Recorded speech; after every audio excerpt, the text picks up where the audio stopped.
샬롬. 성령의 열매는 하나님의 성품입니다.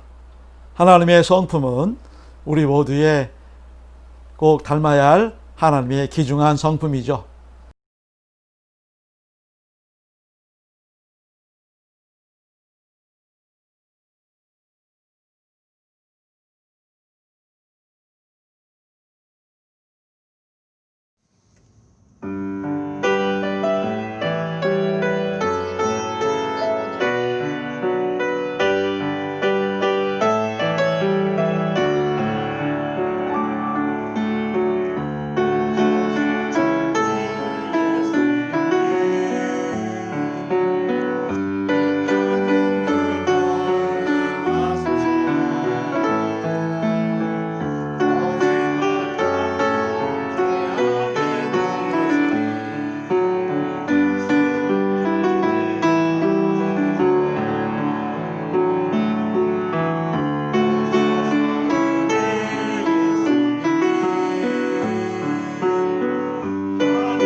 오늘 우리 하나님 말씀 에레미야서 27장 12절로 22절을 봉독해 올리겠는데요.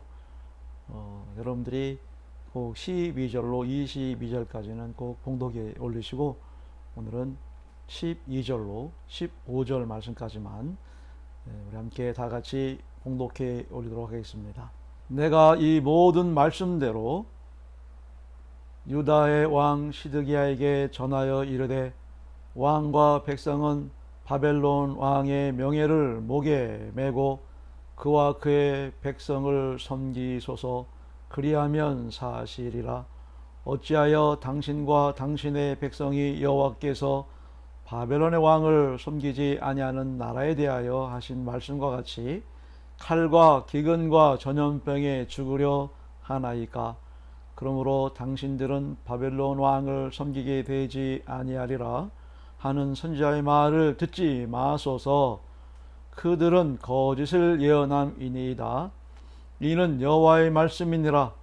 내가 그들을 보내지 아니하였거늘 그들이 내 이름으로 거짓을 예언하니 내가 너희를 몰아내리니 너희와 너희에게 예언하는 선지자들이 멸망하리라.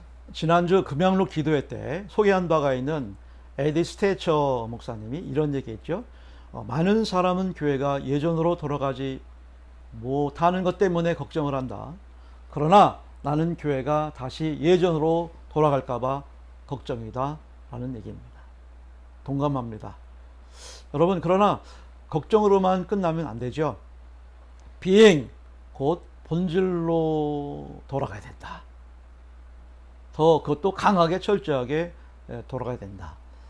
이런 생각을 해보게 됩니다. 그렇다고 한다면 가장 먼저 우리가 말씀을 반석 삼아서 철저하게 나라고 하는 존재를 우리가 잘 성찰하고 제거하고 회개의 시간들을 바로 이럴 때 우리가 많이 가져야 된다고 생각이 돼요.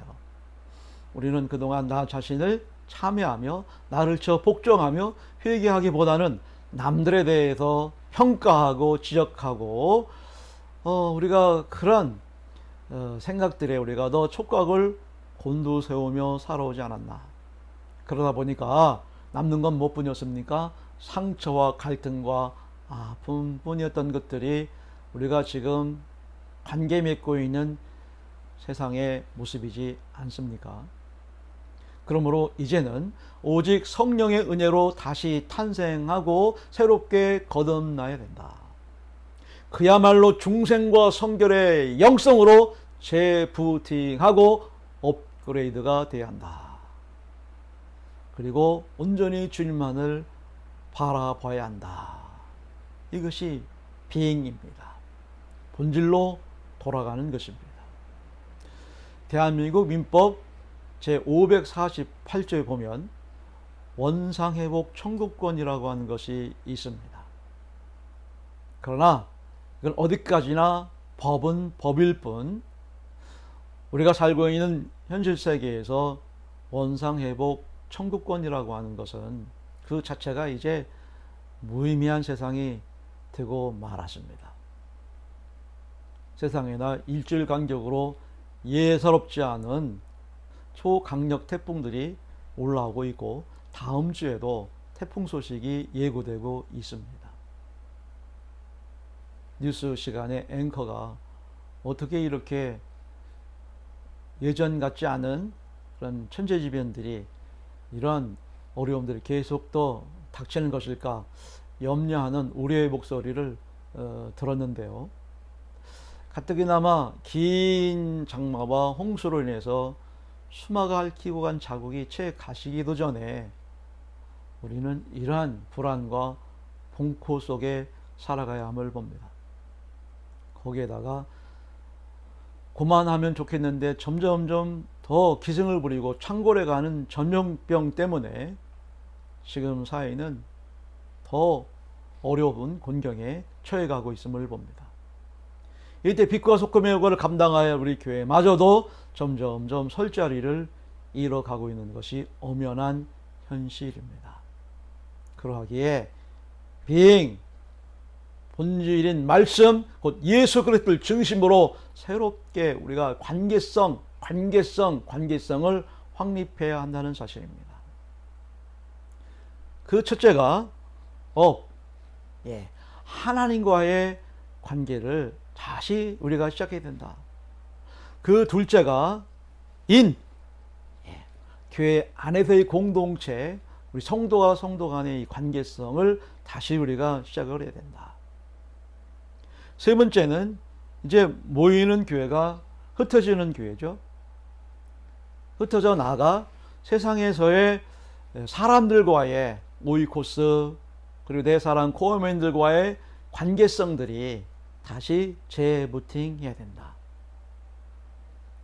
그리고 마지막 오프. 이것은 보편적인 우주론적 교회로서의 그러한 역할들을 교회가 이 지역사회에 어떤 모습으로 다시 우리가 제 자리를 확고히 다져야 되는지를 생각해 보고자 하는 이런 의미를 다시 시작하라 라고 한 뜻에서 생각해 볼 수 있는 중요한 과제라고 이렇게 생각이 됩니다. 하지만 문제는 뭐예요?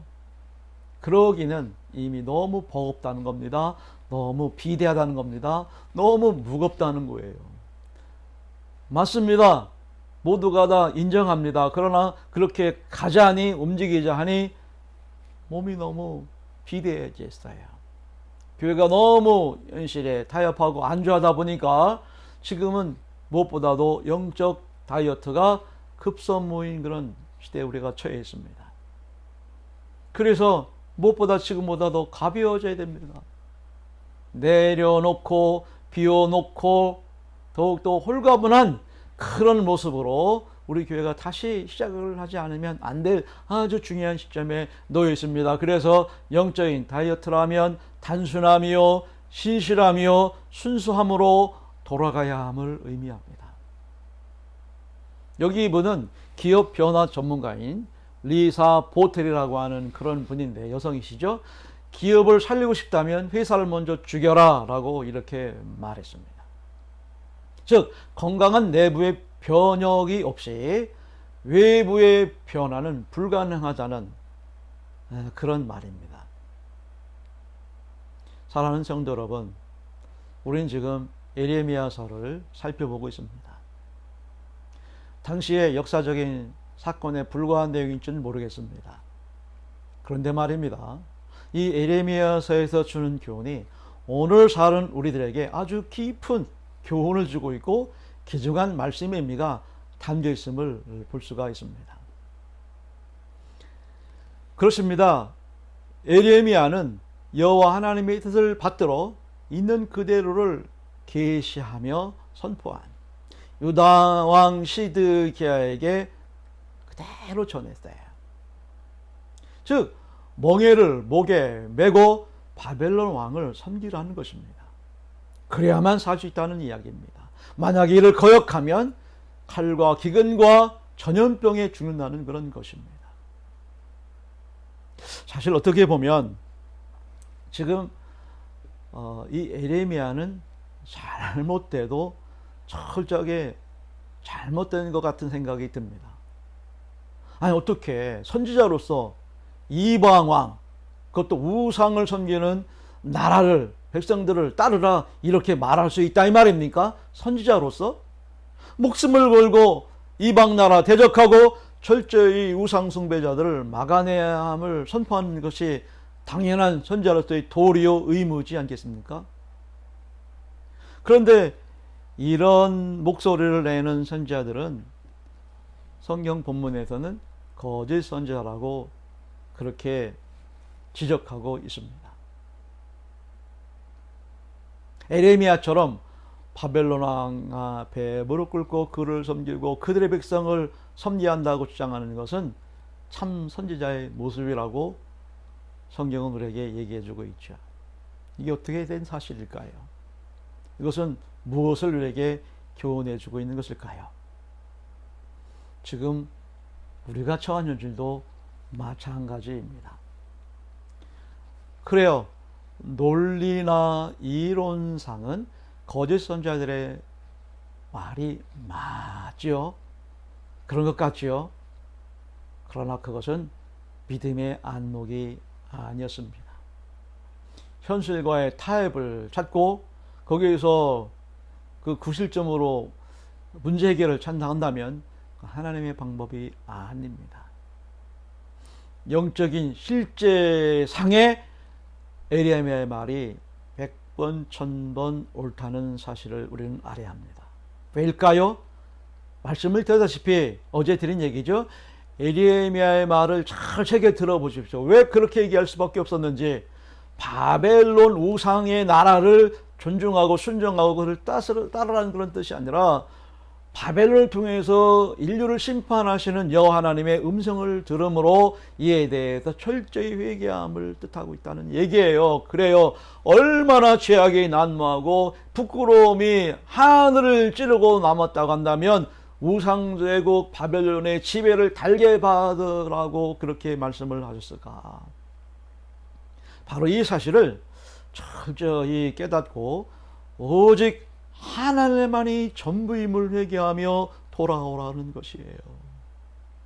이에 우리는 줄과 멍에를 달게 메고 받아야 한다 이 말이에요.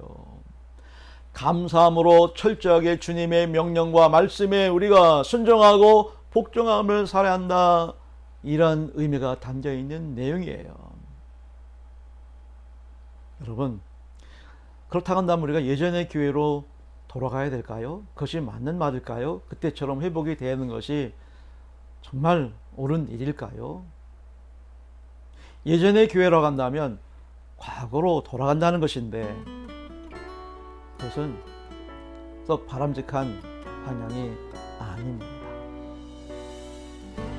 예전의 교회로 돌아가는 것이 아니라 앞으로의 교회, 미래의 교회, 미래 지향적인 교회로 다시 재설정하고 재부팅을 해야 할 줄 믿습니다. 말씀을 읽고 기도합니다. 에베소서 4장 22절로 24절을 읽고 31절 또 2절 말씀을 다 같이 함께 큰 목소리로 봉독합니다. 너희는 유혹의 욕심을 따라 썩어져가는 그 습을 따르는 옛사람을 벗어버리고 오직 너희의 심령이 새롭게 되어 하나님을 따라 의와 진리의 거룩함으로 지으심을 얻은 새 사람을 입으라. 너희는 모든 악독과 노함과 분냄과 떠드는 것과 비방하는 것을 모든 악의와 함께 버리고 서로 친절하게 하며 불쌍히 여기며 서로 용서하기를 하나님이 그리스도 안에서 너희를 용서하신 것 같이 하라. 아멘. 감사합니다. 오늘도 행복하시고 승리하셨다가 금요일 기도 시간에도 함께 만나기를 소망합니다. 아버지 하나님 감사합니다. 귀하신 말씀 주님 말씀 잘 의지하여서 오늘도 우리 성도들이 행복하게 하시고 다시 한번 우리 성은교회가 이런 어려운 시절과 시기를 잘 극복하고 오히려 잘 새로운 그런 교회로서 급부상하는 그런 계기로만 삼아 주시옵소서. 우리 성도들 다 붙잡아 주시고 어려움 때일수록에 더욱더 주를 향한 신실함과 신앙만이 넘치게 타오르는 복된 성은의 전성도 되게 하소서. 예수님 이름으로 기도드립니다. 아멘. 하늘에 계신 우리 아버지의 이름을 거룩하게 하시며 아버지의 나라가 오게 하시며 아버지 뜻이 하늘에서 같이 땅에서도 이루어지게 하소서. 오늘 우리에게 일용할 양식을 주시고 우리가 우리에게 잘못한 사람을 용서해 준 것 같이 우리 죄를 용서해 주시고 우리를 시험에 빠지지 않게 하시고 악에서 구하소서. 나라와 권능과 영광이 영원히 아버지 것입니다. 아멘.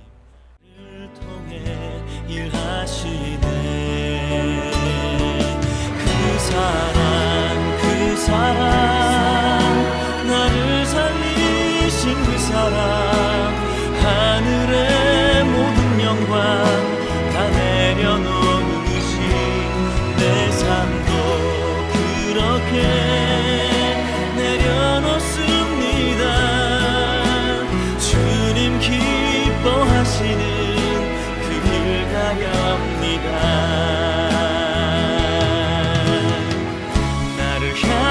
그 사랑 온 땅을 덮고 나를 주님의 길로 인도해 주시네. 그 사랑 나를 살리신 그 사랑 하늘의 모든 영광 다 내려놓으신 내 삶도 그렇게 내려놓습니다. 주님 기뻐하시는 그 길 가렵니다. 내 삶도 그렇게 내려놓습니다.